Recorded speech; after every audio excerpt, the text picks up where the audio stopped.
So I'm starting chapter 3 of the Madhya-lila. Мы продолжаем нашу катху по Мадхья-лиле и начинаем третью часть, Мадхья-3. So let me find it. This computer is on the Android phone. That Pocket Beta is useless. This Russian one is good. So I think we read a little bit of it already, but we'll start with verse 1. Мы немножко уже упоминали эту часть, но мы так и так начнем сначала. After accepting sannyas, Lord Chaitanya, out of intense love for Krishna, wanted to go to Vrindavan, but apparently by mistake he wandered in Radhadesh, which is part of Bengal, where Nityananda came from, and then finally he arrived at Shantipur. И приняв саньясу, Господь Чайтанья Махапрабху, охваченный пламенной любовью к Кришне, хотел пойти во Вриндаван, но вместо этого якобы случайно стал бродить по Радха-дешу. В ходе своих странствий он пришел в Шантипур и насладился там обществом своих преданных. И он какое-то время там провел. Да. Jaya Jaya Shri Chайтанья, Jaya Nityananda, Jaya Advaita Chandra, Jaya Gaura Bhakta.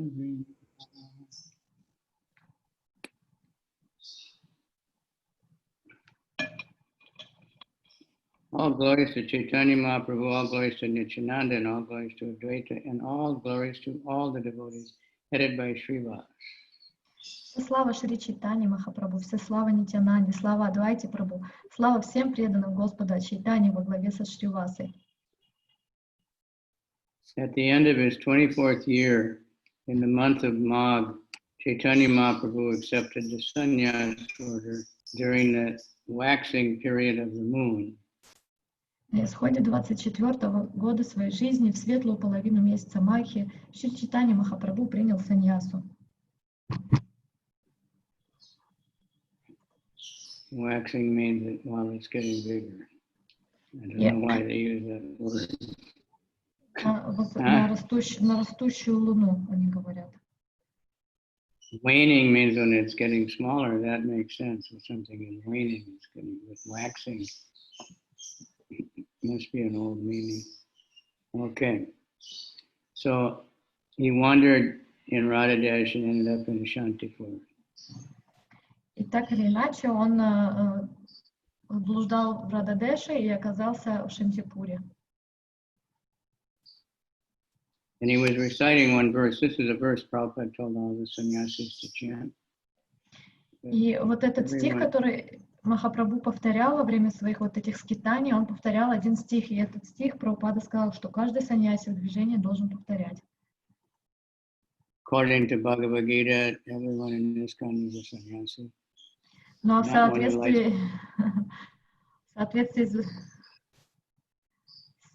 с Бхагавад-гитой в Исконе все саньяси, поэтому все должны повторять этот стих. Etam sahastaya paratmanishtam madhyasitam purvatamaya mahadvi aham tadasyami duranta param tamo mukundangi nishevaya. As the Brahman from Avanti Desh said, I shall cross over the insurmountable ocean of nescience by being firmly fixed in the service of the lotus feet of Krishna. This was approved by the previous Acharyas, who were freed, fixed in firm devotion to Lord Paramatma, the Supreme Personality of Godhead. Браман из Аванти Дэша говорил: утвердившись в служении лотосным стопам Кришны, я пересеку неопреодолимый океан невежества. Так поступали ачарьи прошлого, обретшие в себе непоколебимую преданность Господу, Параматме и Верховной Личности Бога. So that's from the 11th canto, the chapter called the Avanti Brahman. Krishna told the story to Uddhava. It's a very interesting chapter. Someday we can have a whole. И этот стих конкретно, он взят из 11-й песни Шримад Бхагаватам, где рассказывается история Аванти Брамана, и она сама по себе очень удивительна, и, возможно, мы можем выделить какую-то серию встреч, даже просто поговорить про это.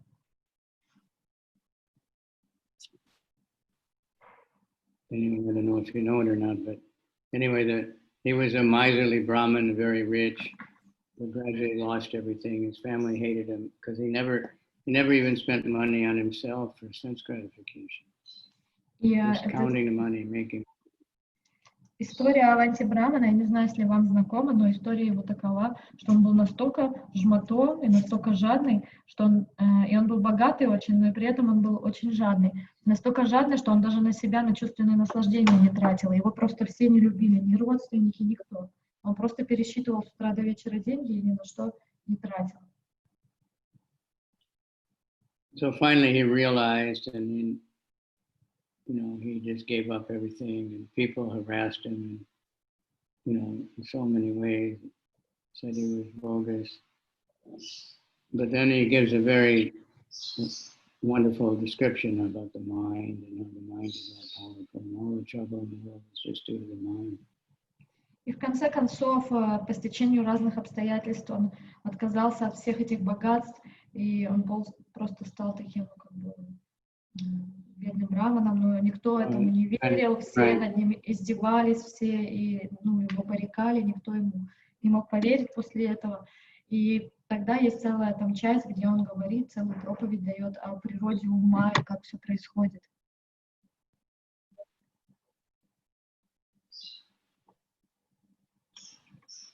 So taking sannyas means devoting life completely to service of Krishna. Принятие саньяси имеется в виду, что это полностью посвятить свою жизнь Кришне. It's not just a matter of changing dress. Это не просто речь о том, что мы меняем одежду. So here's what Krishna says in 6.1. Anashrita karma palam karyam karma karoti ya sa sannyasi sayogicha. One who works devotedly for the satisfaction of Krishna is a sannyasi. В Бхагавад-гите Кришна говорит, что тот, кто работает безотверженно, полностью посвящая все Кришне, он является саньяси. Not just a dress. Это не просто одежда. So, then the word paratmanishta means being a devotee of Krishna. И паратма-ништа означает быть преданным Кришне. В этом стихе 2.3.6 читаем Чаритамрите. As a matter of duty, one will accept the dress of the sannyas, but the real sannyasi really means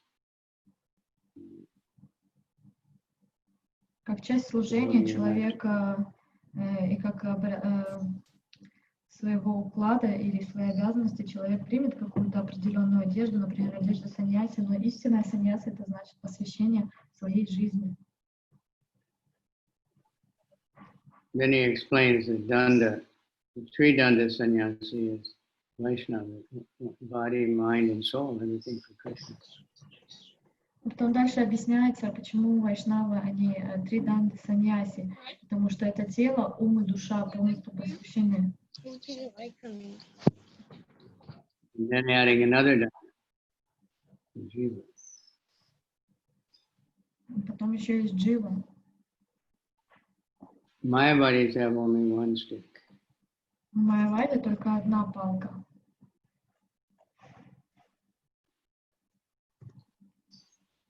That's why Nishananda broke Lord Chaitanya's danda, because it was a Mayavadi danda.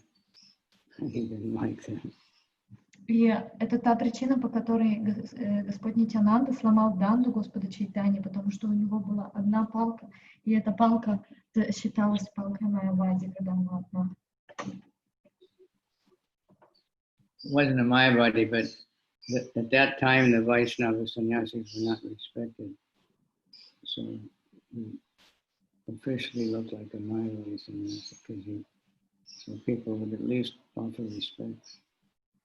И внешне это выглядело как палка Майявади. В то время вайшнавы их не уважали, и поэтому, ходя с этой палкой, то, по крайней мере, люди не проявляли хоть какое-то уважение.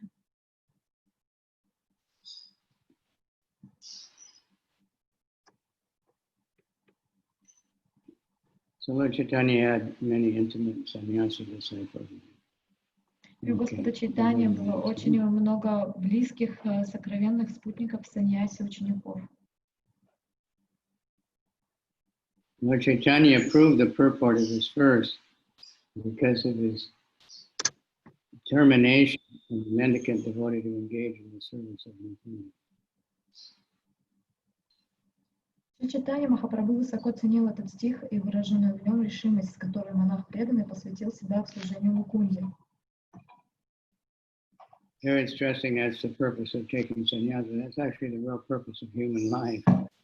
На самом деле это не только цель принятия саньясы, это также, в принципе, и цель жизни, посвящения своей жизни Господу. Это цель всех.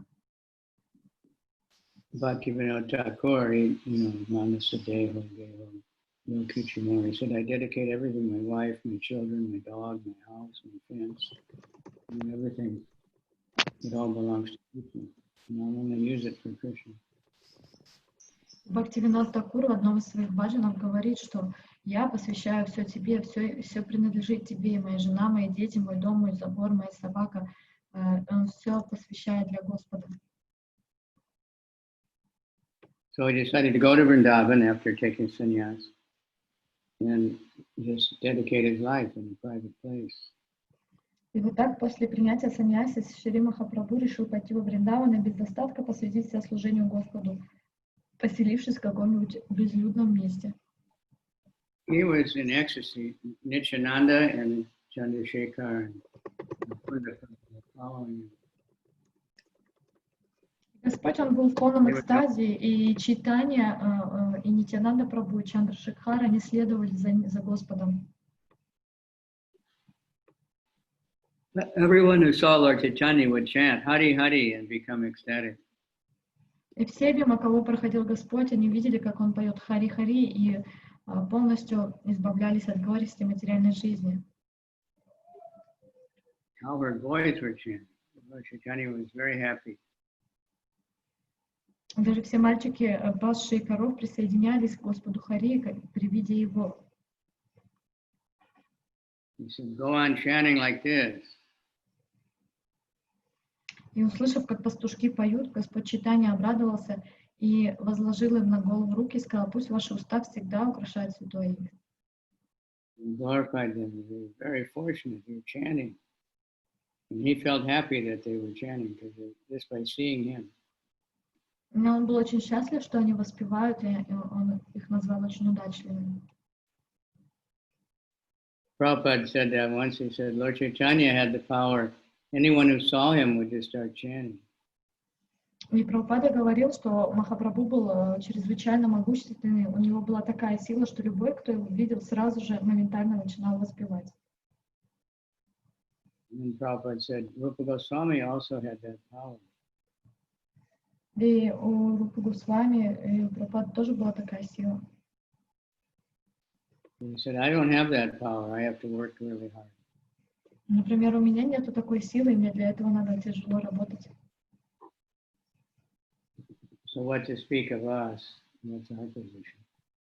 Тогда что же говорить о нас всех остальных? So Nityananda called all the cowherd boys in a private meeting. Хараш сказал, что Прабхупада говорил, что у Махапрабху была такая сила, а Прабхупада говорил, у меня нету. И Махараш сказал, что ж тогда говорить о нас, об обычных людях, нам надо для этого сильно стараться. И Господь Нитьянанда созвал всех пастушков, рассказав им подробную историю, и он обратился к ним. Vrindavan, Bhatta Prabhu, Uchena, Toma, Ganga, Ara, Bhatta Tahir, Ekata, Toha.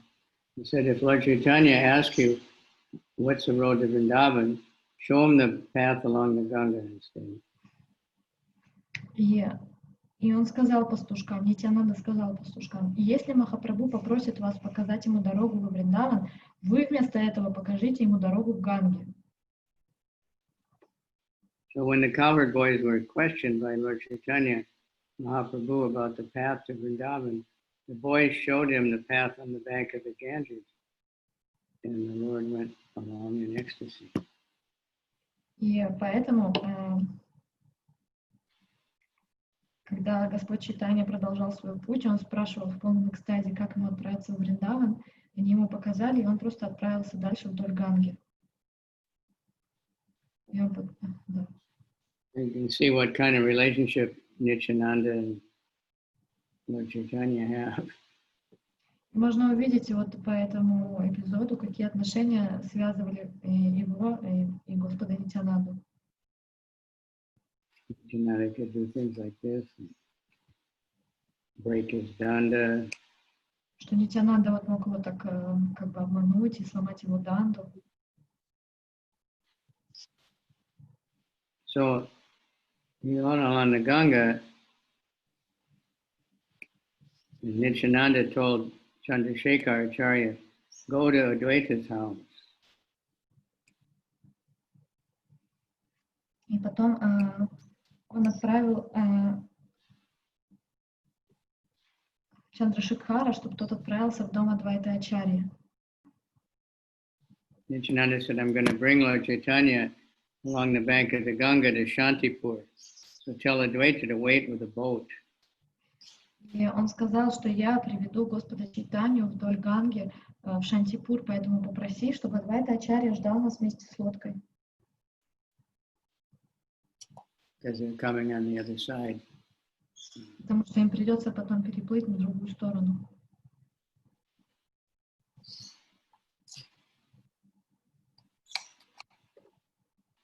So Nityananda continued, I'll go to Advaita's house and you should go to Navadvip and return with Mother Satya and all the devotees. Which number verse? Yeah, Nityananda told Chandrasekhar and the other one, I'll go with Lord Chaitanya to Advaita's house and you go to Navadvip and call everybody to come. Так или иначе, Господь Нитьянанда дал наставление преданным, что они должны отправиться в Навадвипу и привести всех преданных, а тем временем он приведет Господа Чайтанью в дом Адвайты. So Lord Chaitanya was in ecstasy and he asked Nityananda, where are you going? He said, I'm going with you to Vrindavan. И, находясь полностью в трансе любви, Господь Чайтанья спросил Нитьянанду, куда же ты отправляешься? И Господь Нитьянанда сказал, что я отправляюсь во Вриндаван. So when the Lord, he said, how far is it to Vrindavan? And Nityananda said, oh, it's very close. Here's the Jamuna. И когда Господь спросил Нитьянанду, как далеко до Вриндавана, Нитьянанда ответил, мы уже дошли до Ямуны.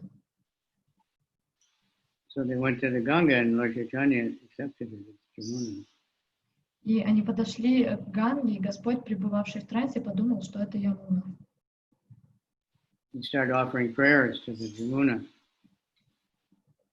И он начал возносить молитвы Ямуне. Good prayers for you all to remember when you're in Vrindavan. Это также хорошие молитвы, чтобы вы запомнили, когда вы будете во Вриндаване. Well, not now I heard, but generally it's too easy to think of all the pollution in the Jamuna. Get bewildered, not see the spiritual nature. Конечно, Oh, River Jamuna, you are the blissful spiritual water that gives love to the son of Nanda.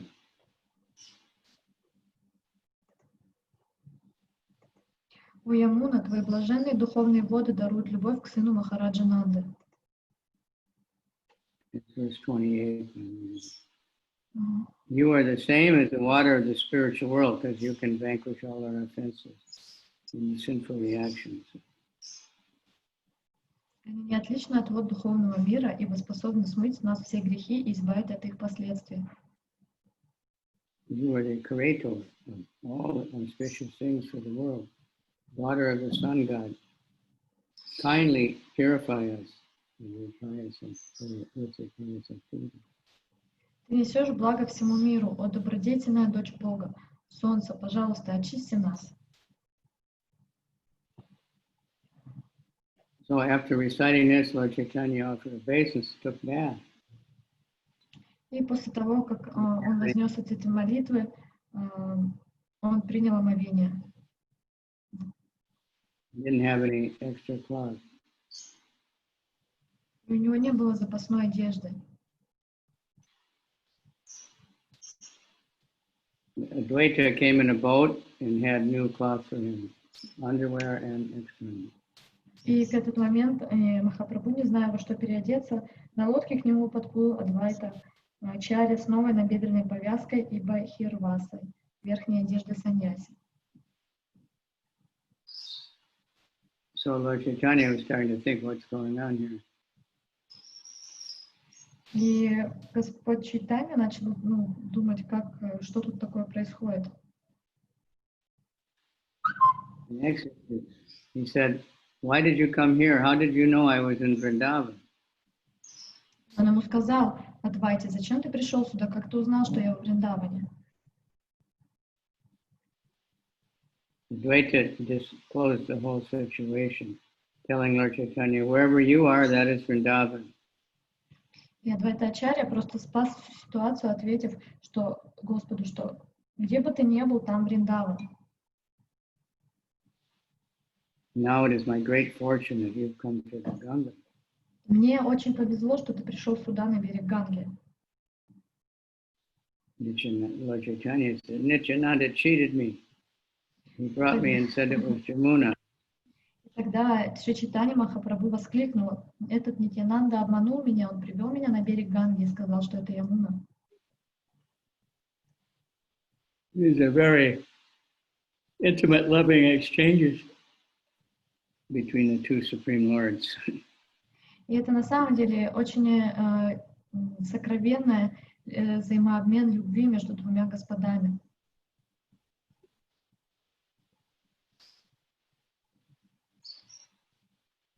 And Advaita said, "Whatever Nityananda told you is not false.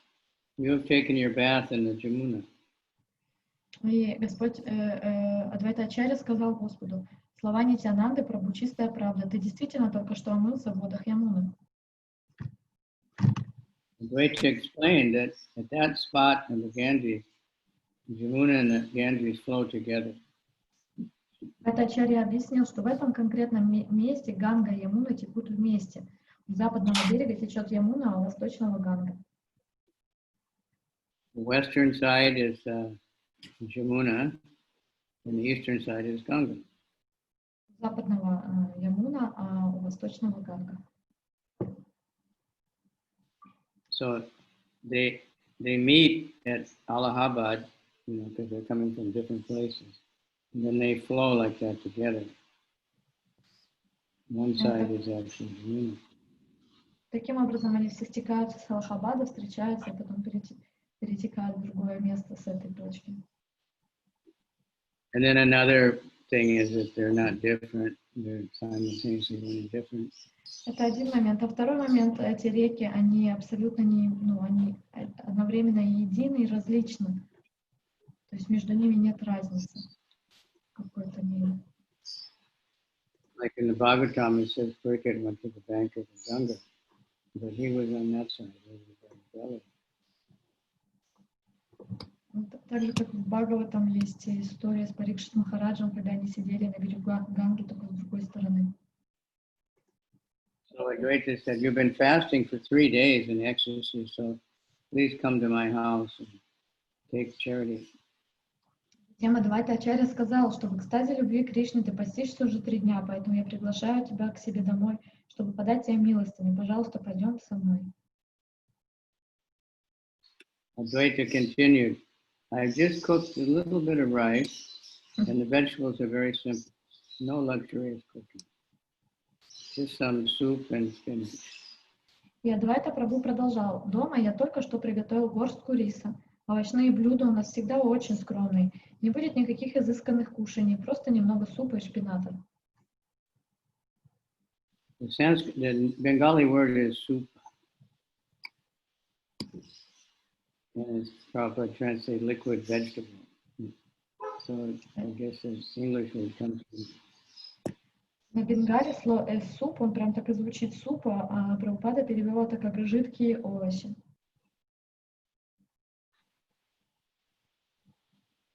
So Advaita took him in the boat to his house, he washed his feet, and was very happy. Поэтому Адвайты Ачарьи впустил Господа в лодку, отвез к себе домой, омыл ему стопы и был чрезвычайно доволен.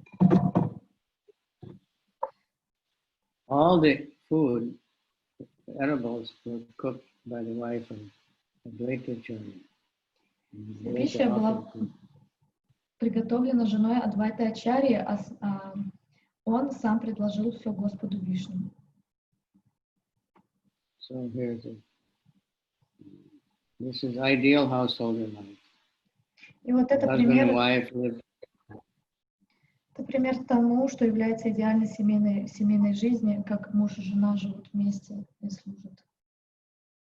The husband works hard to get things for worshiping Vishnu, and the wife cooks a variety of food for Vishnu. Таким образом, муж, он трудится тяжело, чтобы добыть все необходимые продукты для приготовления Вишну, а жена потом все это приготавливает.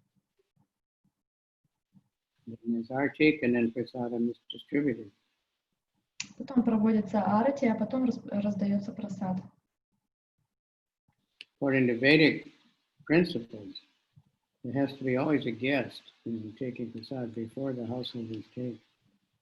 И по ведической традиции всегда в доме должен был быть какой-то гость, который сперва примет эту пищу до того, как сами хозяева дома могут ее начать принимать. Prabhupada said how his father would do that. He'd go outside and shout, "Is anybody hungry? Anybody hungry? Please come." Прабхупада вспоминал из своего детства, как его отец исследовал этой традиции. Он перед едой он всегда выходил на крыльцо своего дома и кричал: если кто-то голодный, кто-то хочет есть, кто-либо хочет тут, может быть, есть. If nobody came, then he eat, but Prabhupada said at least 4 people came every day. И обычно в среднем Прабхупада говорил, что по крайней мере 4 человека ежедневно так приходили. So even someone's married with children, if he's dedicating to Krishna, he's devoted. Даже если у кого-то он женат или замужем, у них есть дети, и он все посвящает Кришне, значит он преданный. So this is a very wonderful lila coming up. Очень замечательная лила сейчас будет. Definitely, Krishna is a person. Которая подтверждает, что Кришна — это личность.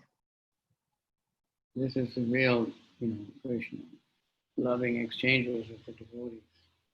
Это настоящий Кришна, настоящий любовный взаимообмен между преданными. So it's Balaram and Mahavishnu. The food was divided into 3 parts. One was arranged on a metal plate for Lord Krishna. Вся пища была разделена на 3 равные части. Одна часть лежала на металлическом подносе, предназначалась для предложения Кришне.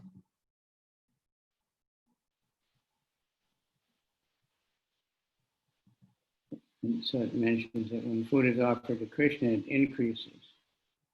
Like if Prabhupada said, it's much better to offer to Krishna because he gives it back. But if you offer to me, I eat everything. И говорится, что еда, предложенная Кришне, она удваивает свое количество. И Прабхупада уточнял, он говорит, если вы предложите Кришне, всю еду, что вы предложите, вы получите назад. А если вы предложите, что там нету, я это все съем. Then the other 2 was arranged on big banana leaves, plantain leaves, really big. А 2 другие тарелки, они были на банановых, а 2 другие порции, они были на банановых листьях, то были не раздвоенные листья, сорванные из бананового дерева. The leaves were not cut in half. Usually they're cut down the middle and sliced up, but this was complete leaf. были целостные листья, их не нарезали. It says they were taken from trees that had at least 32 bunches of bananas. So that's huge. I've never seen such. Maybe seen 2 or 3 or 5. Что эти листья были, на котором росли не менее 32 гроздей бананов, а это очень много. So the cooked rice was very nice, and they poured ghee in the middle. Он был очень красивый и вкусный, душистый отваренный рис, вершина которого была желтой от топленого масла. Like a little lake in the middle of a heap of rice. And it comes from cow milk. Делают из коровьего молока. And there were many pots made from banana tree skin, with many kinds of vegetables. Вокруг в горшочках из коры бананового дерева стояли всевозможные овощные блюда и суп из мунгдала. So you can study this and learn something about cooking. Можно изучать эти стихи даже для того, чтобы получить какое-то представление о готовке блюд. Patola, squash, mamachacha. So those are vegetables. We don't know what they are. Mostly they're only in Bengal. Я тут Salad and different kinds of spinach. Перечислены разные овощи, которые мы даже никогда, может, и не видели, как патолы, тыквы, манакачу, салаты с кусочками имбиря и разные блюда из тушеного шпината.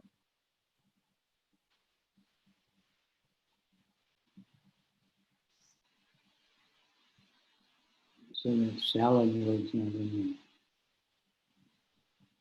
there.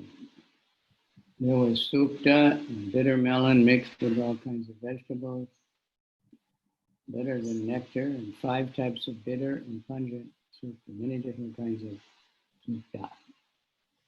Там была сукта, это является овощным блюдом с горькой дыней, затмевавшее вкус нектара. Всего там было 5 видов горьких и острых суктов. And among the various vegetables, there were newly grown leaves of nimba trees fried with eggplant. Помимо этого, из овощных блюд были баклажаны, поджаренные с молодыми листьями дерева нимба, и жареная патола с пулабади. There was a fruit named patola that was fried with pulabadi. Там был вот этот жареная патола, это такой фрукт с пулабади. Это хлопья из бобовых. All that's mashed and then dried in the sun. Then there was a preparation of Kusmanda Mama Chaki. И было еще вот такое приготовление, блюдо, которое называлось вот так вот. If I remember right, there's some kind of pickle with lots of mustard oil. И это, мне кажется, какие-то маринованные вещи острые с большим количеством горчичного масла.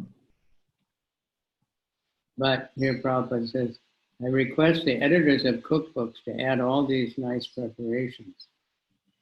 И Шрила Прабхупада просил всех редакторов книг по рецептов, чтобы они выписали все эти рецепты и вписали в эти книги по приготовлению блюд и рецептов. So if you're stuck at home, you can practice cooking. Поэтому, если вы застряли дома, вы можете попрактиковать готовку еды. Don't make too much because you don't have a lot of guests coming around. Ну, только сильно много не делайте, потому что сейчас много гостей не ожидается. Coconut pulp mixed with curd and rock candy was very sweet. Лакомство из мякоти кокоса с ореховой простоквашей и леденцами очень отличалось необыкновенной сладостью. Curry from banana flower. Там были карри из цветов банана. That's supposed to be the best curry, the most wonderful too. И это считается лучшим из карри, который только можно сделать. and squash boiled in milk. Lots of it. И, So Advaita had told Lord Chaitanya, we just have a little soup, you know, and a little bit of rice. конечно, когда Адвайта Ачарья приглашал Господа Чайтанью, он сказал, у нас будет всего лишь немножко супа и всего немножко. There were small cakes and sweet and sour sauce and 5 or 6 kinds of sour preparation. И было несколько маленьких пирожков с разными соусами и There were soft cakes made from mung dal, cakes made from ripe banana. были пирожки из мунгдала, из сушеных бананов. There were many kinds of sweets and condensed milk mixed with rice cake. И было очень много сладостей из сгущенки, пироги.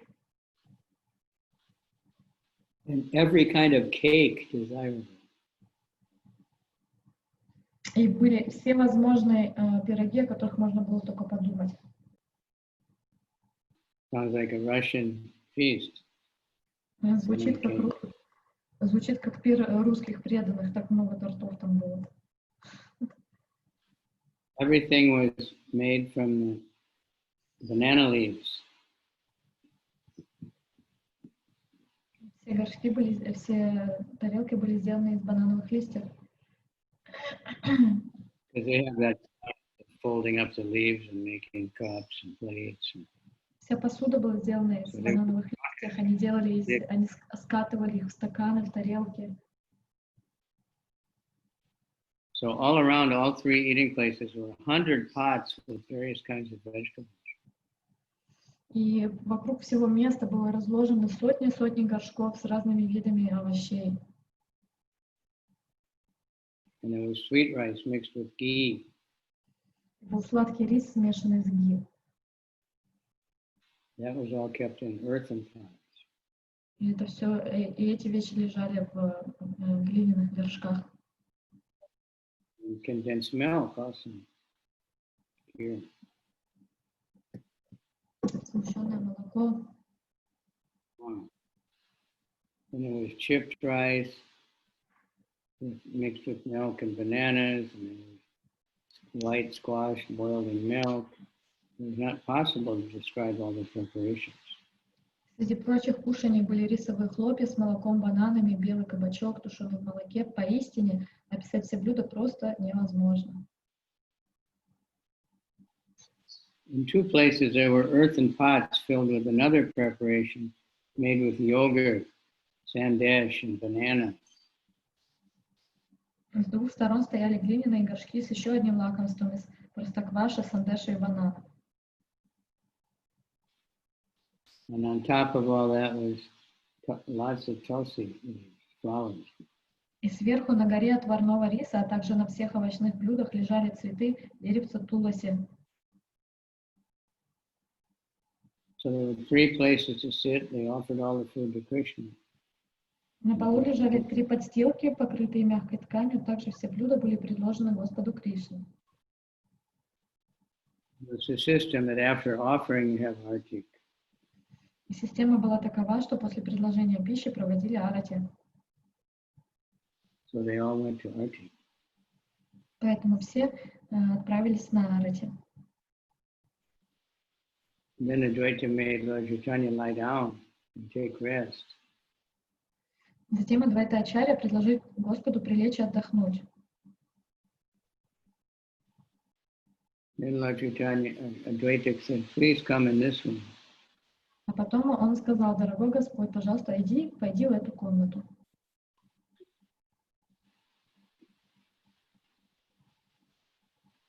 Lord Chaitanya went in to accept prasad. They both called Mukunda and Haridas to come. И они отправились в ту вторую комнату, чтобы отведать прасад. Отправляясь обедать, Махапрабху и Нитьянанда Прабху пригласили с собой Мукунду и Харидаса. Mukunda said, I'm busy, I'll come later. You go ahead and take prasad. Мукунда сказал, господин мой, я поем прасад потом, когда закончу свои дела. Поэтому, пожалуйста, идите с Нитьянандой. Among men, so I will eat one palmful of prasadam while waiting outside. Харидас Такур сказал: я самый низкий и грешный из людей, я съем горсть прасада позже на улице. Advaita said, Lord Chaitanya was pleased because he saw so many nice things were offered to Krishna. Адвайта отвел Нитьянанду и Господа Чайтанью в комнату, где их ожидал прасад. Увидев прасад, Шри Чайтанья остался очень доволен. He said, I will take the lotus feet of anyone who can offer Krishna such nice food and place them on my head, birth after birth. И увидев то, как все было приготовлено и предложено Кришне, Господь Чайтанья был настолько доволен, что он сказал: я готов жизнь за жизнью нести на голове лотосные стопы любого, кто предлагает Кришне столь великолепные кушания.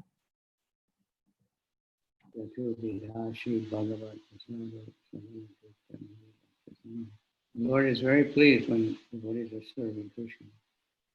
Господь очень доволен, когда преданные служат Кришне. So when Lord Chaitanya saw 3 plates, and he thought it was all for Krishna.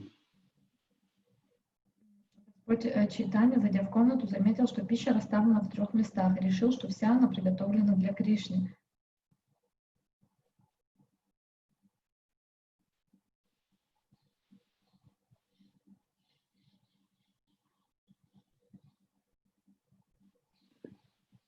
Lord Chaitanya said, let's sit down. Господь Чайтанья сказал: давайте сядем, пообедаем втроем. He thought that all that was out there was, offered to Krishna, and it was for distribution. So he said, bring more leaves, and I'll just take a little vegetable rice. И Господь Чайтанья решил, что все 3 подношения предназначены для раздачи, поэтому он попросил еще 2 банановых листа, сказав: положи нам по чуть-чуть овощей и риса.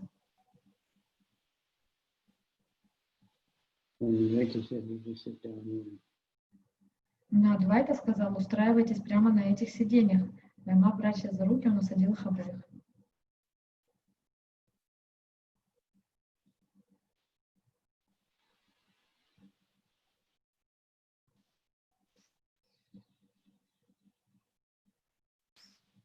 Lord Chaitanya said it's not right for a sannyasi to take so many varieties of food. How can he control his senses?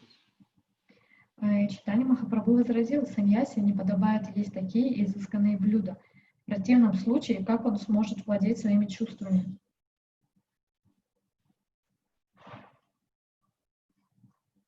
There's a long explanation about prasadam and all that.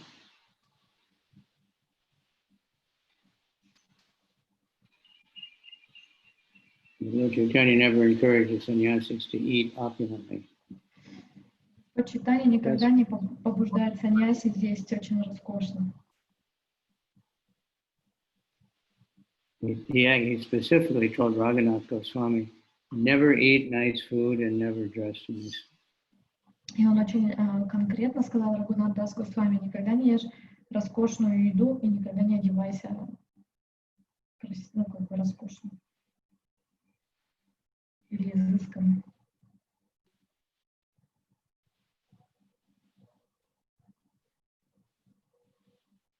Advaita thus requested Lord Chaitanya to give up juggling words.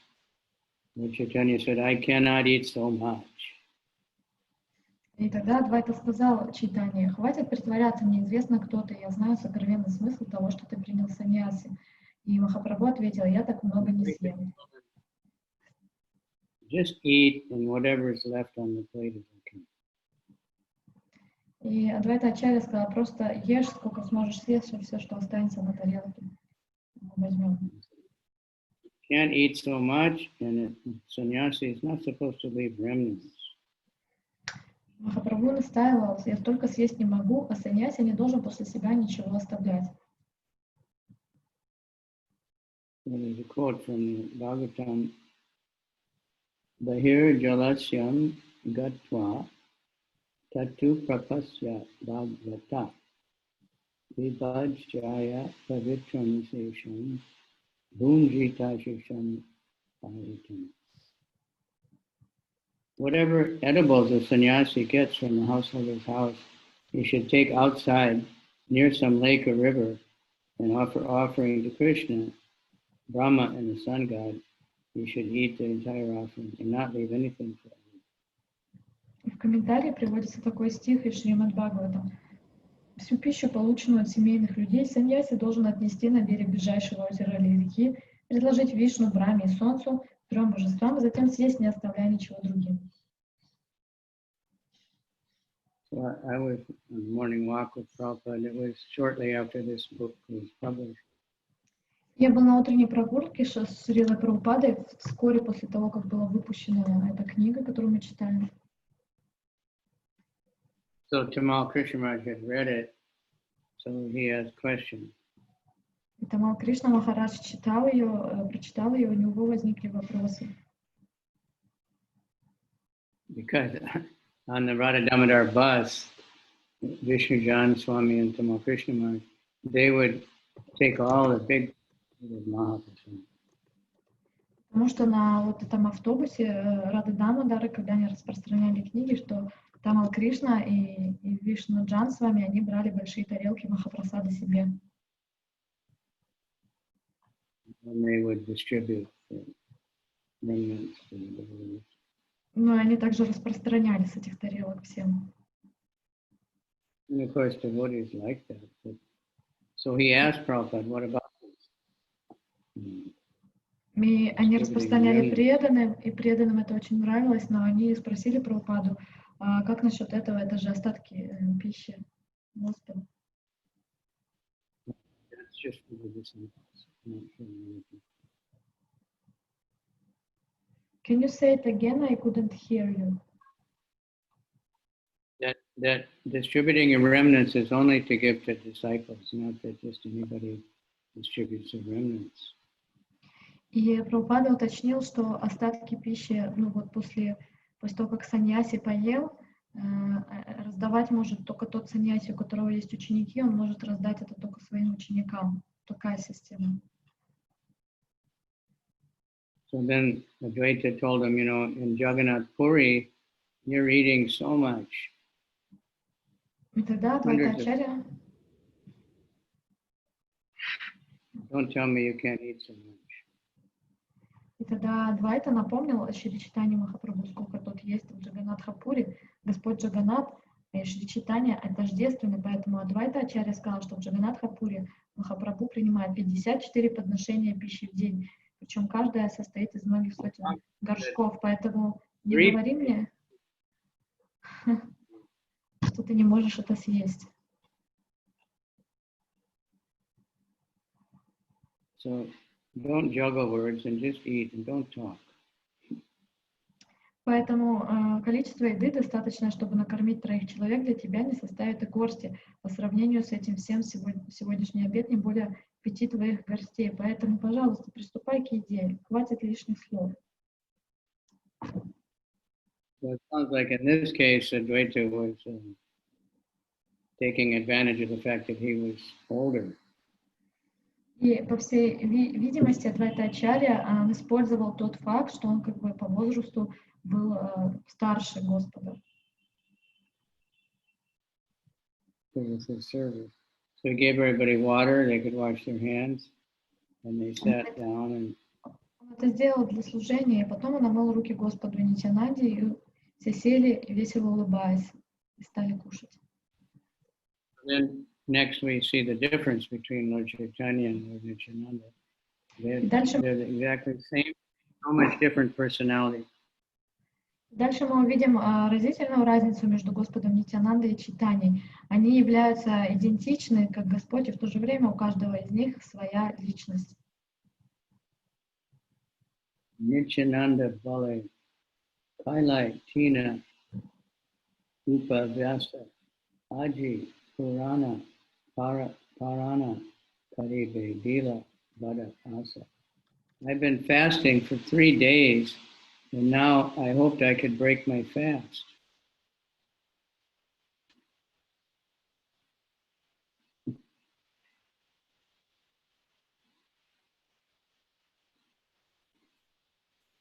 Нитянанда сказал, что я уже постился целых 3 дня, и я сегодня собирался прервать пост. So Lord Chaitanya was thinking it's way too much. Nityananda thought, this is nothing.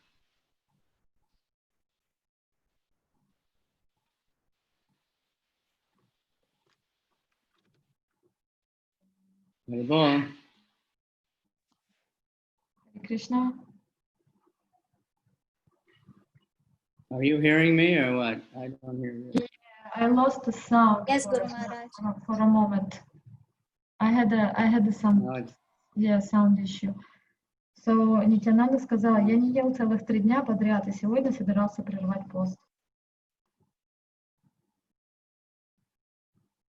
He said, even though Advaita invited me, it's also a fast. So small food won't even fill half my belly.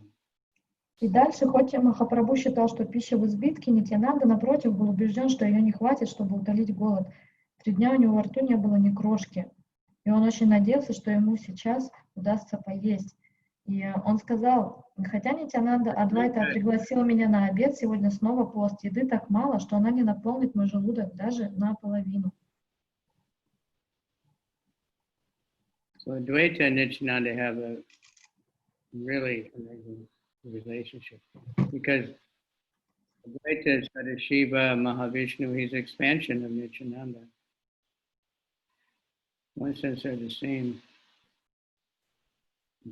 И между Адвайтой и Нитянандой очень интересные отношения, потому что Адвайта — это воплощение Садашивы, и это также воплощение экспансия Нитянанды. То есть в каком-то роде они одно целое.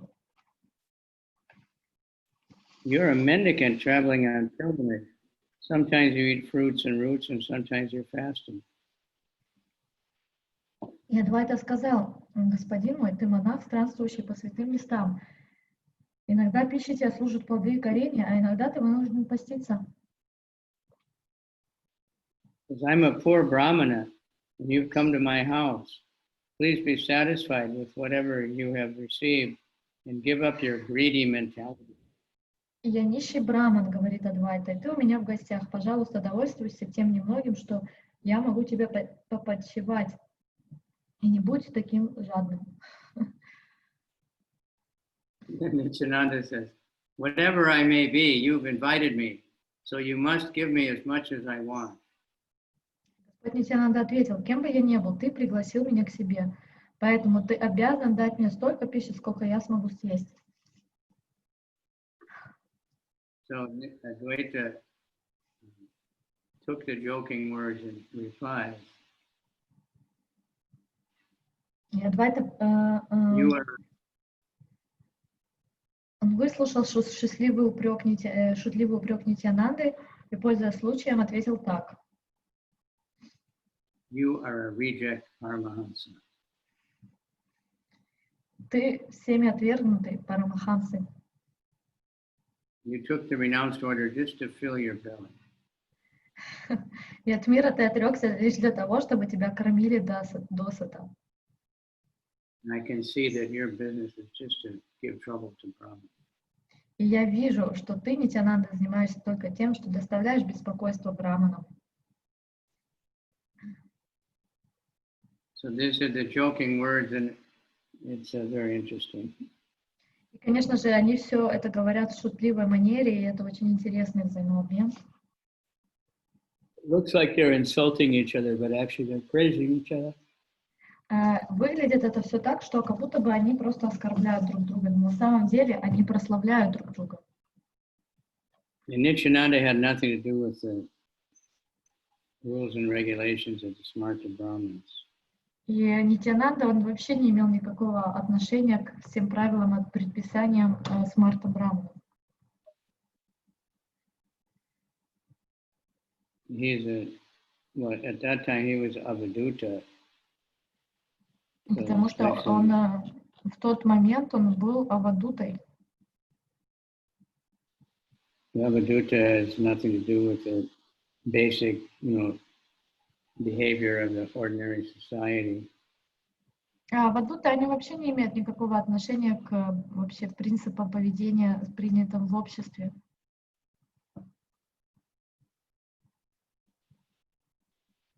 Okay, I touched something on my screen and it jumps back to the beginning.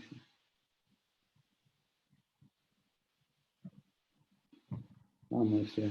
So it goes on, they keep throwing these insults back and forth. Таким образом, это продолжается, они продолжают взаимообмениваться вот этими шутливыми оскорблениями. But Advaita is saying, you're a Paramahansa. And he said, Ridra Paramahansa. Ну, Адвайта, он говорит, что ты все-таки Парамахамса. He was actually praising him. Таким образом, он на самом деле его прославлял. So he said, you can eat 10 to 20 manas of rice, and I'm a poor Brahmin. How can I get you so much? И Адвайта сказал, упрекнул Нитьянанди, ты способен съесть и 10, и 20 ман риса. Где же я, нищий браман, его столько возьму? A mana is 40 kilos. Один ман — это 40 килограмм, чтобы вы поняли, о чем речь. He knew the power of Nityananda. Адвайта знал мощность Нитьянанды. So whatever you have, just eat it and be happy. Get up. Don't show your insanity.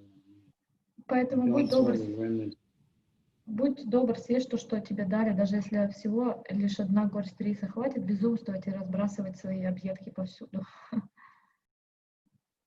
So in this way, they ate and joked around with Advaita. Таким образом, два Господа обедали и перешучивались с Адвайтой Ачарьей. After eating half of every vegetable preparation, Lord Chaitanya would leave it and go to the next one. Съев половину каждого овощного блюда, Чайтанья Махапрабху оставлял его, принимался за следующее. And as soon as he finished, Advaita would fill it up again. И как только какой-либо горшок наполовину пустел, Адвайта наполнял его снова. Then he was asking him, eat more. And Chaitanya said, how can I go on eating? И потом Адвайта просил, кушай еще, и Чайтанья отвечал, сколько можно есть. So he said, don't give up what I've already given you. You can eat half and leave half. И Адвайта ответила, прошу тебя, пожалуйста, не отказывайся от уже поданной тебе пищи. Теперь ты можешь съедать только половину того, что я тебе даю, а другую половину оставлять.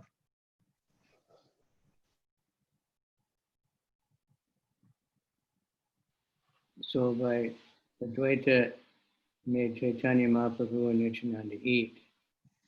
И так смиренными просьбами Адвайта побуждал Шри Чайтанью Нитьянанду кушать. So Nityananda said, I'm still not full, but just take it away.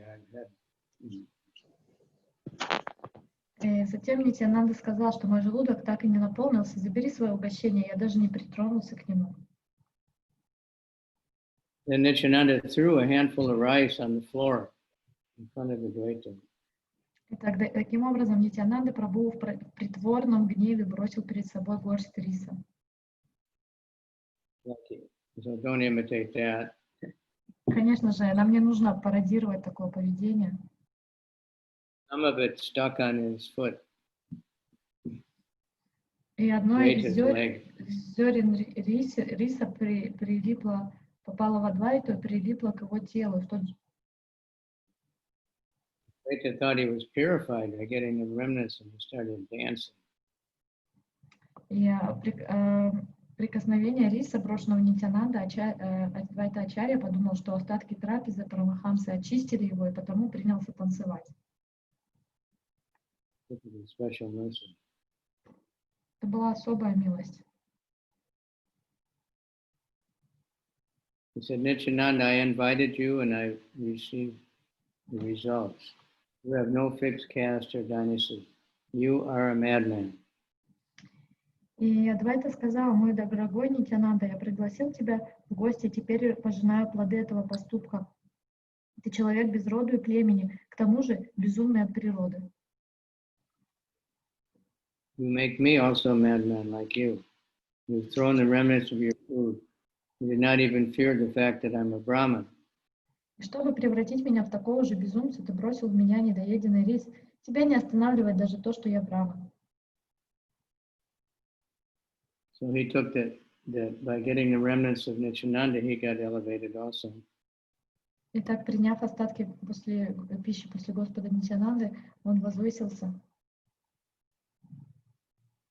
Nityananda said, these are remnants of Krishna. If you take them as ordinary, you've made offense. Нитьянанда ему возразил, это остатки трапезы Господа Кришны. Если же ты считаешь их обычными объедками, то совершаешь грех. One should never consider Mahaprasad to be equal to ordinary things. Никогда нельзя сравнивать Махапрасад с обычными пищей.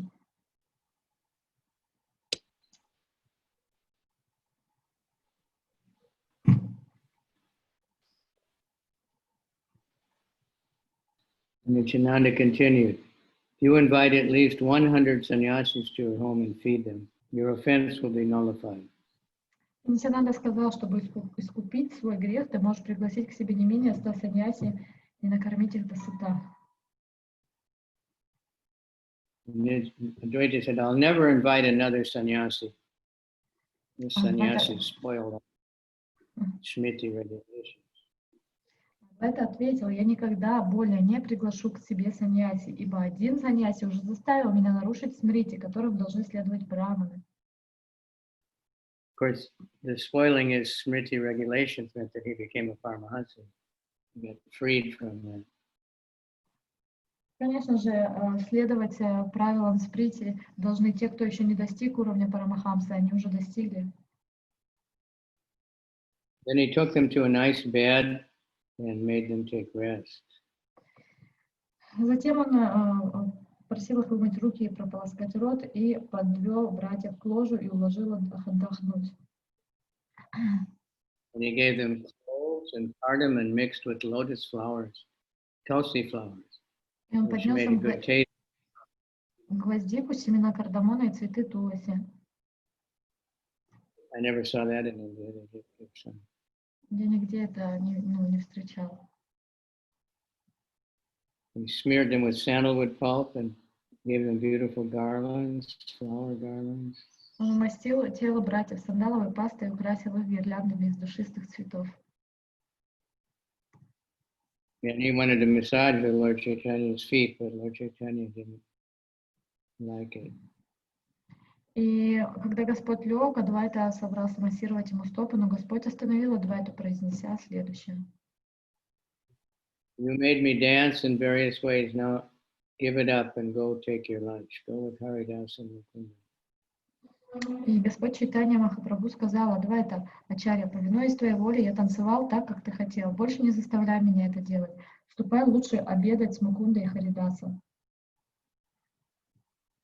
So Lord Chaitanya is telling Advaita that it's not proper for a sannyasi to take nice beds and lie on and chew cloves and cardamom, have his body smeared with sandalwood. Иными словами, Господь Чайтанья хотел показать Адвайте Ачарьи, что это не подобает саньяси принимать такое шикарное ложе, быть украшенными всеми этими атрибутами и так далее. So he's saying, I already did all those other things you wanted. I ate so much, and I laid on the bed, and got down. He would say, don't, just forget it now. Он сказал: я уже выполнил много твоих желаний, я принял этот пир, я лег на это ложе, поэтому сейчас лучше просто иди и отведай сам прасада. Advaita and Mukunda and Haridasa ate as much as they wanted. И потом Адвайта и Мукунда и Харидас, они попировали от души, не отказываясь ни в чем. Then when all the people in Shantipur heard that Lord Chaitanya was there, they all came to see his lotus feet. Когда жители Шантипура узнали, что Господь Чайтанья Махапрабху остановился в их деревне, все они сразу же пришли увидеть его лотосные стопы. all the people were shouting, Hari, Hari, Hari Krishna, and they became struck with wonder when they saw the beauty of the Lord. И в восторге люди стали громко восклицать «Хари, Хари», поистине красота Господа привела их в изумление. We saw Lord Chaitanya's very fair complexioned body and his bright luster. And then he had Кожа Чайтаньи Махапрабху была очень светлой, излучала сияние, затмевавшее свет солнца, а от блеска шафрановых одежд Господа это сияние казалось еще ярче. So people were coming and going all day. There's no way to know how many people came. Люди приходили и довольно уходили, сколько их собралось к концу дня, невозможно было сосчитать. Then they started kirtan as soon as it was dark. Как наступил вечер, они начали совместное пение. And Advaita started dancing, and Nityananda started dancing behind him. Haridas started dancing. И они начали танцевать, Адвайта, за ним Нитьянанда, затем к ним присоединился счастливый Харидас Такур. Advaita said, "My dear friends, what can I do? I've received the highest transcendental pleasure. After many, many days, Lord Krishna is in my house." И Адвайта Ачарья сказал: дорогие друзья, как мне выразить свои чувства? Сегодня я испытал высочайшее трансцендентное блаженство, ибо Господь Кришна после долгой разлуки наконец посетил мой дом. The song was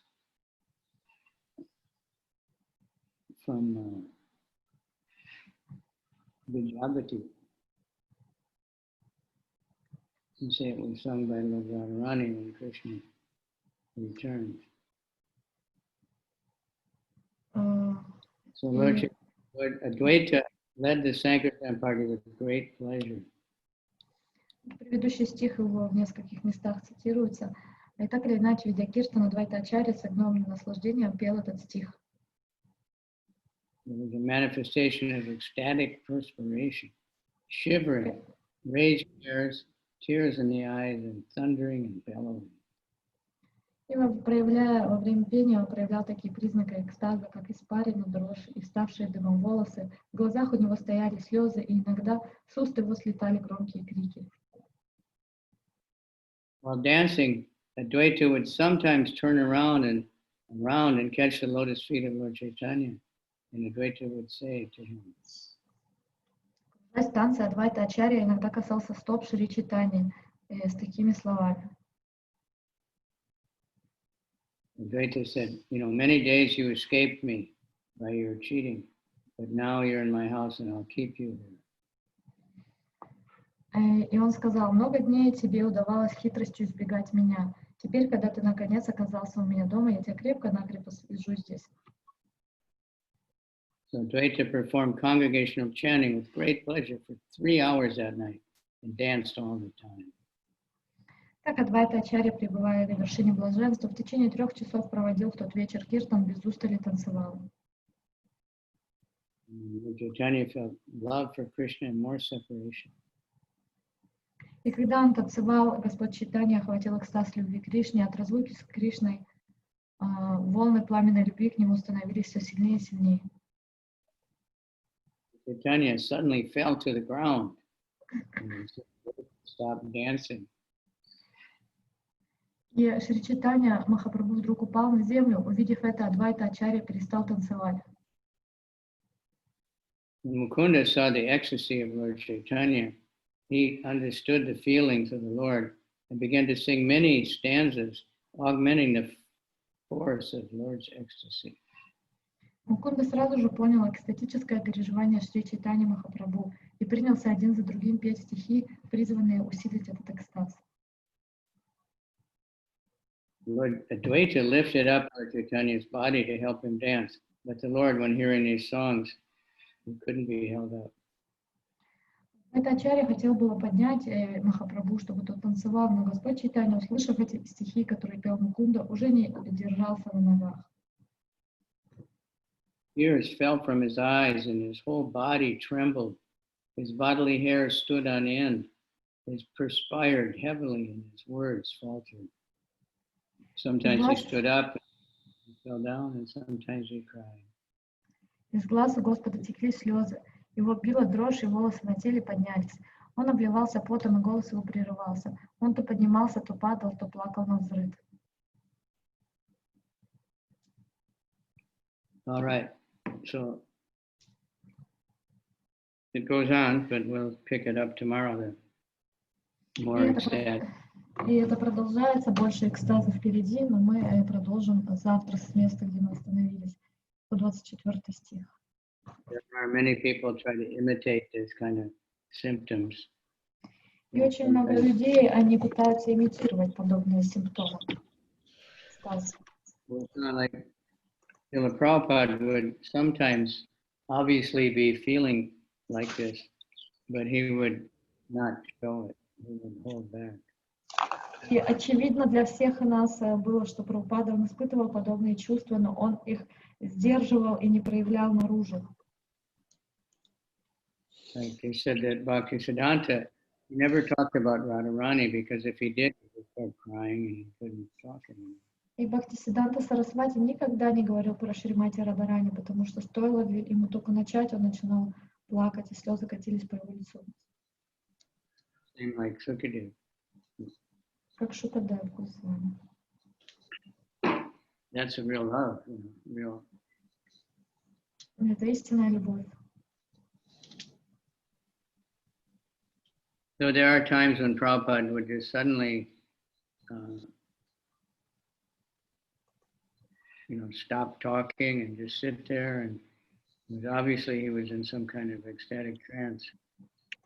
И были разы, когда Шрила Прабхупада просто резко переставал говорить посреди слова, и было очевидно, что он находится в состоянии какого-то глубокого транса. And I was there one time in Mayapur, and so everybody didn't know what.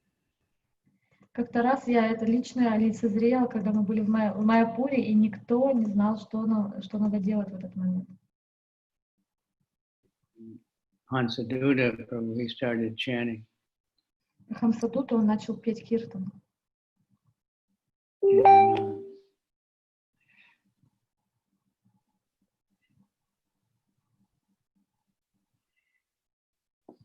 So he came out of it. И затем Прабхупада он как бы вышел из этого состояния.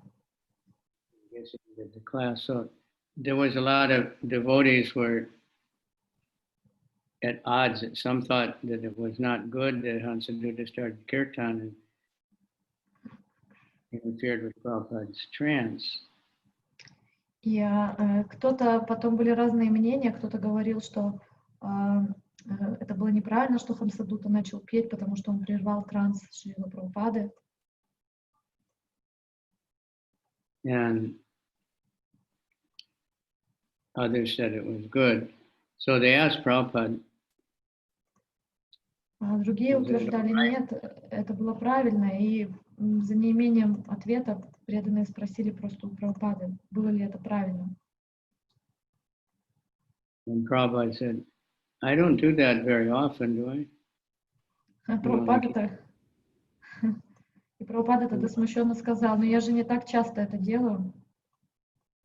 But Shri Kirti was telling in one trip and just like 4 or 5 times in a few months. И Шрутакирти Прабху в своих воспоминаниях говорит, что как-то раз в одной поездке у него 4 или 5 раз вот таких вот как бы выпадов в экстаз произошли. Но Прабхупада не хотел это выпячивать или делать из этого какое-то шоу. So we want to feel very happy and dance and ecstatically, but when we read about this, we see what our real position is. Конечно, мы хотим радоваться и танцевать, когда поем киртан, но когда мы читаем эти описания, то мы, конечно, сразу понимаем свою позицию. But usually if we ask new people after their first kirtan, what did you feel, at least in Japan, they say happy. Если спрашивать у новых людей, что они чувствовали после первого киртана, то они все говорят, что они были счастливы. In China, there's always at least one Mataji or couple that say, I just started crying, I don't know why, I'm just crying, I don't know why. Например, в Китае как минимум одна матаджи начнет плакать, и потом скажет, я начинала плакать, я не знаю почему, не могу остановиться. They're getting special mercy. И так получаем особую милость. It says if Nityananda sees someone getting a tear in their eye by hearing the name of Gora, then he will give them status of God. Это особая милость, потому что если Нитянанда видит в глазах человека даже одну слезинку во время воспевания и Гора, то тогда он даст ему экстатическую любовь. But we see, like, especially if you go to Indian house, how they try to make you eat more and more. Вы можете увидеть, что, например, если вы в Индию особенно отправитесь, то вас будут побуждать есть больше и больше и больше. It's the duty of a householder, like feed a sannyasi, feed a sadhu, feed any guest. Это значит, надо кормить саньяси, надо кормить саду, надо кормить любого гостя. But Prabhupada said it's not the duty of the sannyasi to eat everything. Но в обязанности саньяси не входит это все есть.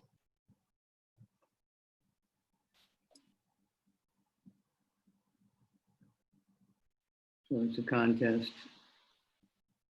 Такое некое духовное соревнование.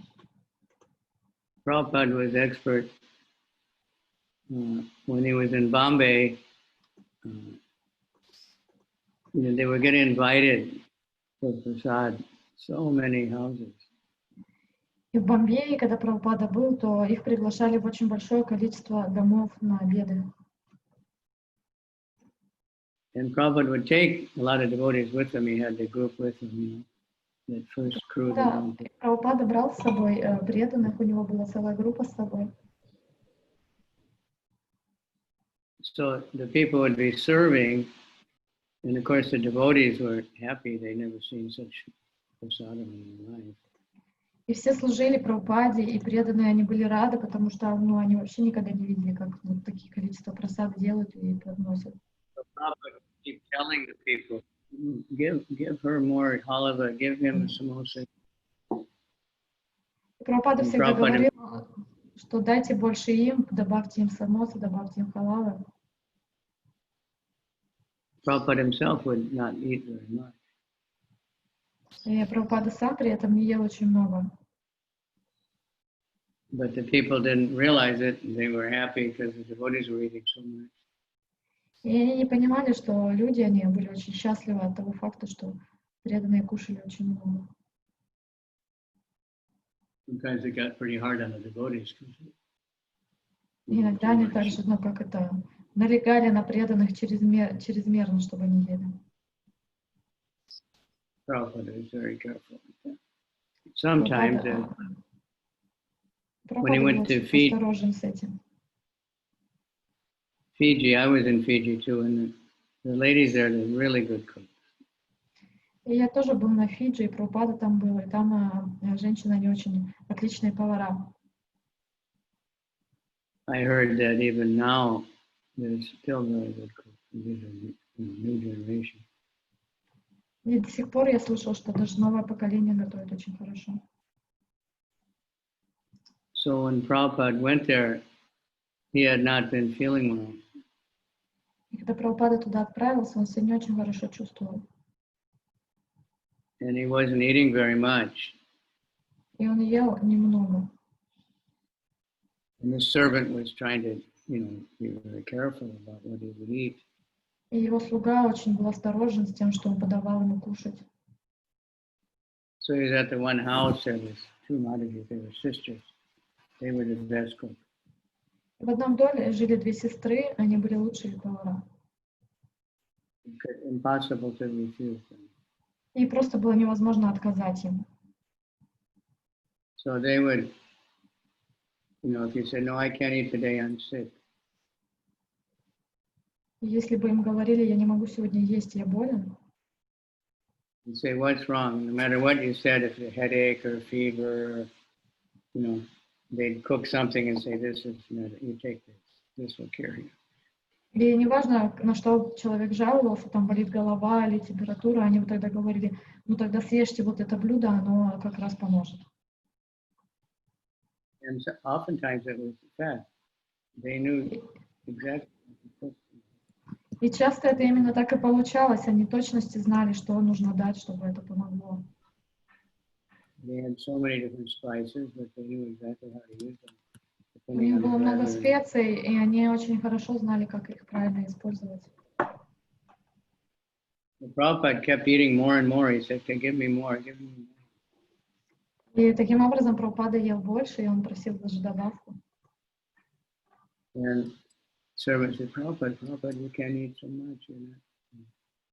И слуги ему говорили: Прабхупада, вы не можете так много есть. Prabhupada said, these women are good cooks. А Прабхупада отвечал, что эти женщины выдающиеся повара. I heard somebody was saying the same thing when Prabhupada's sister cooked. He would always eat a lot. И то же самое говорили, когда готовила сестра Прабхупады, и когда она готовила, он всегда много ел. All right.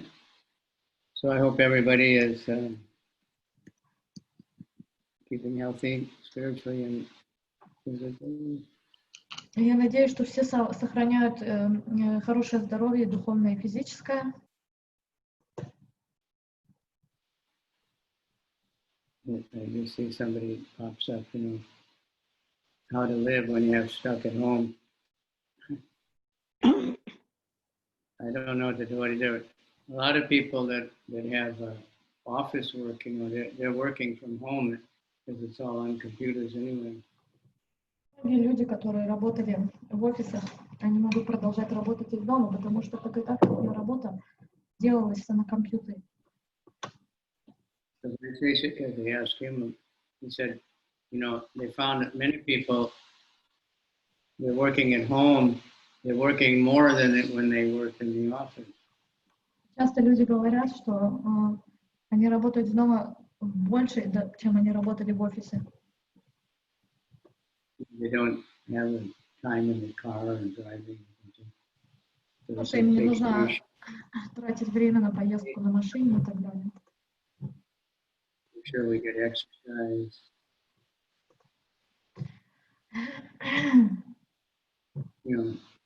Drink a lot of liquid, especially because it's so hot. Делать упражнения, пить много жидкости.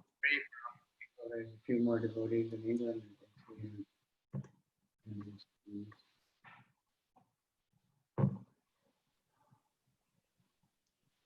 Хари Кришна, Йога Майя, слышишь? Слышу. Если можно спросить. Кришна Кумари would like to ask something. Когда Махарадж сможет и будет время у него рассказать о его служении в Шантипуре, о раздаче прасада, чтобы преданные, многие они не знают даже об этом, наши молодые, если Махарадж сможет поделиться. В Шантипуре? Да, в Шантипуре он, по-моему, это делает, его служение. Делал, во всяком случае, много времени. Food for Life. Krishna Kumari is asking if you would have sometimes time of one of the meetings that maybe you could share more information about the Shantipur festival. О раздаче прасада. About not the festival, but about the distribution. Может быть, это фестиваль. Это фестиваль вообще. Да, фестиваль, правильно, Йога Майя. Чтобы... No, she would like to hear sometime about the festival that you are arranging in Shantipur, because maybe some of the younger devotees, maybe they don't know. Now they have to go, if we ever can go to India again, and when we can go to India. Самое лучшее, чтобы просто все туда отправились и лично это увидели. Ну, я надеюсь, что когда-то будет такая возможность отправиться в Индию. И спасибо. Это то, что он такое служение. And she also thanking you for this service that you do for us. The original festival is described in Chaitanya Bhagavad. Изначально фестиваль в Шантипуре описан в Чайтанья Бхагавате. When the Advaita Acharya for Madhya-lila appearance day, the discipline. приход Мадавендрапури, или явление, или уход. He was the leader of all the brahmanas in Shantipur, so it was a huge festival for a few days. Он был лидером всех браманов в Шантипуре, поэтому проводился очень большой фестиваль на всю округу, который длился несколько дней. And Lord Chaitanya was there. Господь Чайтанья пребывал там. This was, much bigger than our festival, much more prasadam, and like we make only khichdi. И те изначальные фестивали, они были гораздо более масштабнее, и там было много разной еды, а мы теперь, например, делаем только кичи. So Lord Chaitanya was really happy with the festival. Поэтому Господь Чайтанья, он был очень счастлив. So the line of Advaita, it's still the family line even now. The priest in that temple, they're coming in the line of Advaita's family. И линия, потомки по линии Адвайты Ачарьи, они до сих пор заведуют там в этом храме и продолжают это дело. So they kept up having a festival every year. И мы делаем этот фестиваль каждый год. I don't know how big it was, but at one point they were not able to do it. They didn't have enough devotees.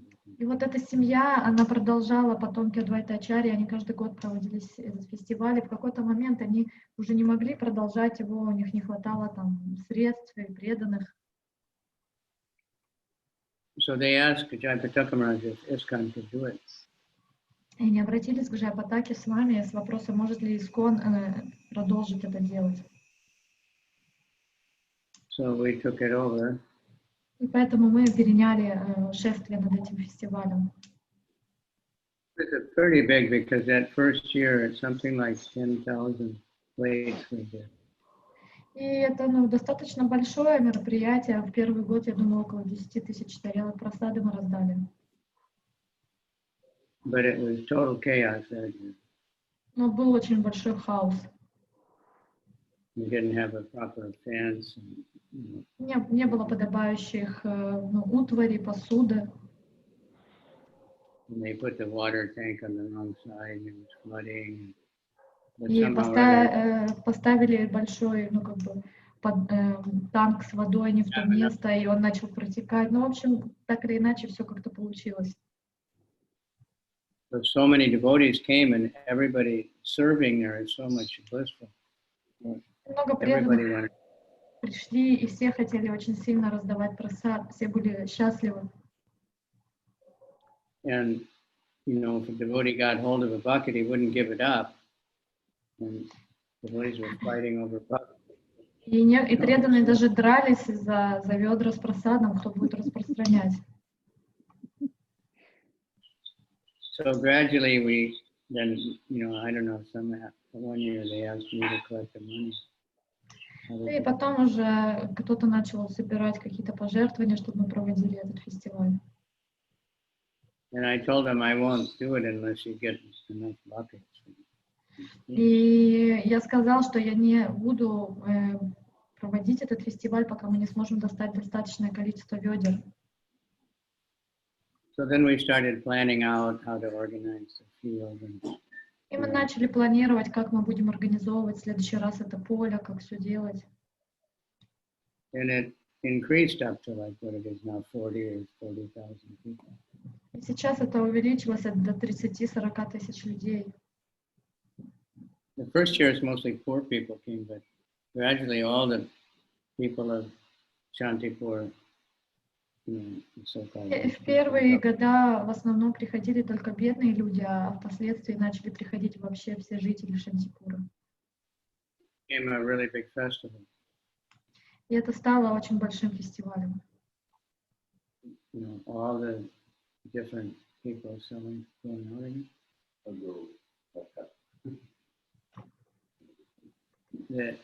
anyway, if you've been there, you can describe it. At first, the main servers were the Russian ladies. They were really hard workers. They would stay till the last. Первые фестивали, там, первое служение делали русские преданные матаджи, они там до последнего, как сказать, посетителя оставались. Then the Chinese came, they were the same way. And now so many. Потом китайские преданные приехали, они таким же настроением, у них было до последнего человека, а потом уже все подряд. And we have kirtan all day. Мы проводим в течение всего времени киртан. В течение And дня. Lord Chaitanya said that anyone who takes Mahaprasad at that place on that day will get Krishna Prema. И Чайтанья Махапрабху говорил, что любой, кто примет Махапрасад в то время и в том месте, он получит Кришна Прему. So all the devotees like to go there for prasad. И поэтому все преданные хотят туда тоже приезжать. Everybody likes to serve. There's a huge line of people willing to serve, but now the devotees have become. И всем очень They know they're нравится going служить, to. и уже все так организовано стало, что преданные уже не дерутся, все знают, что всем хватит служения, так как все стало более организованным. So it's very auspicious. Это очень благоприятно. That place is where Advaita lived, actually. И потом это само место, это то и точное место, где жил Адвайта.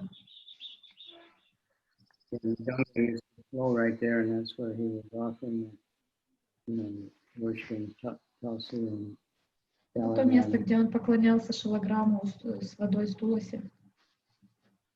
Chaitanya to come.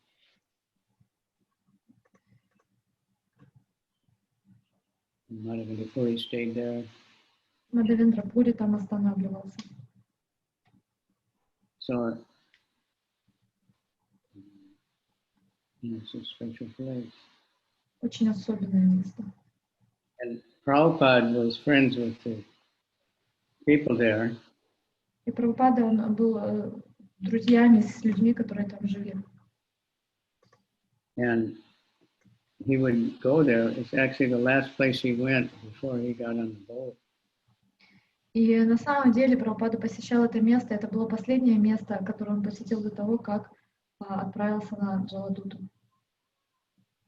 In the beginning time, when he couldn't get land in Mayapur, his godbrothers were not very favorable. И в первые дни, когда он не мог получить землю в Майяпуре, его духовные братья были не очень благосклонно настроены. And he was thinking to start his movement there. They were going to give him some land. И он хотел начинать свое движение там, в надежде, что они ему выделят какие-то средства.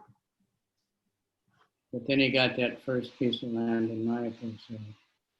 И потом он заполучил эту первый кусок земли в Майяпуре, и все начало меняться.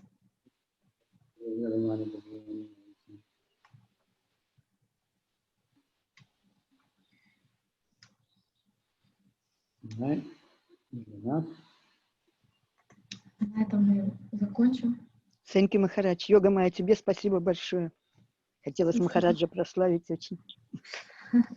Ты поняла. Но он настолько смиренный и скромный. Ну ладно.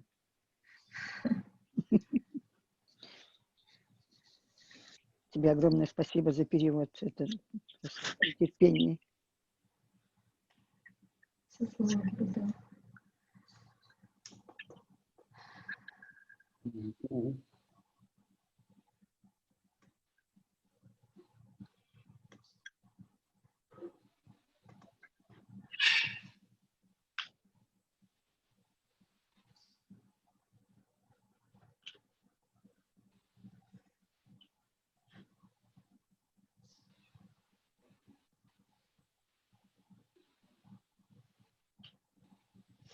Thank you, Gurudev.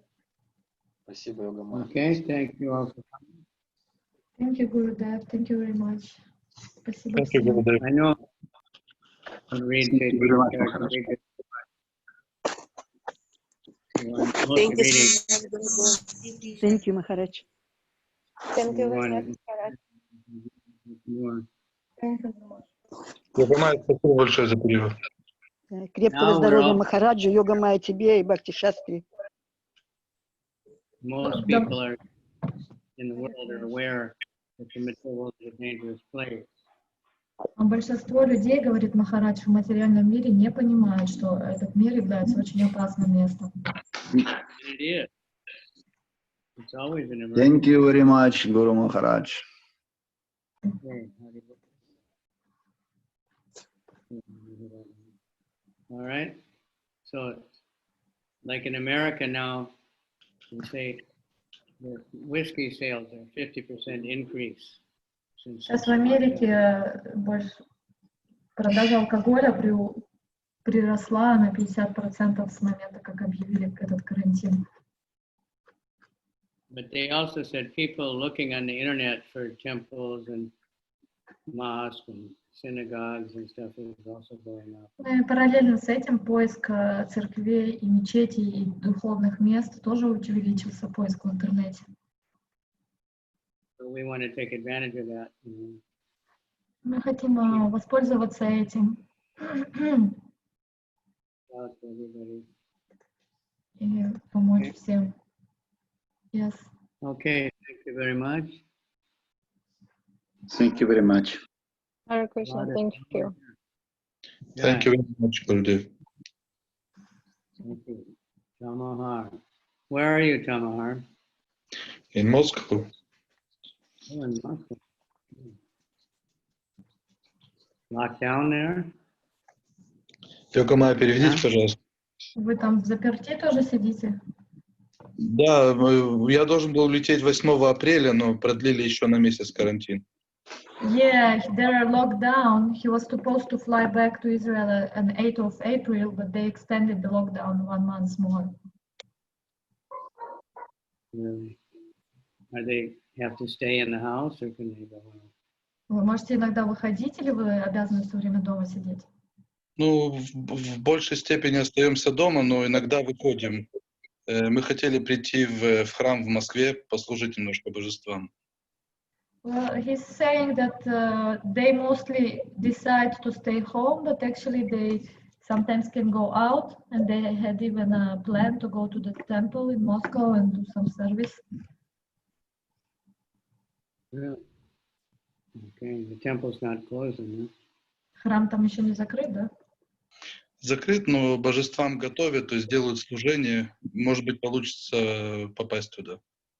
No, he's saying the temple is closed, but still their deity worship is going on, and they're cooking, etc. So maybe they can get some service. Okay, well, we have to move internally and pray for everybody. All right? Yeah. Danger at every step. Он говорит, что надо двигаться осторожно, опасность на каждом шагу. So I'm quite sure that when this settles down, it'll be, at least for some time, very good preaching. Will be over here. И что точно, что когда все это закончится, Alternative, you know. проповедь будет очень мощной. Джай Thank you Chandra very Swami much. Maharaj ki jai. Yeah. Okay, Vladi, you Jai. want to keep- Hare Krishna. Харе Кришна. Hare Krishna, Guru Maharaj. Did you say something? I didn't hear you. Hare Krishna. Hare Krishna.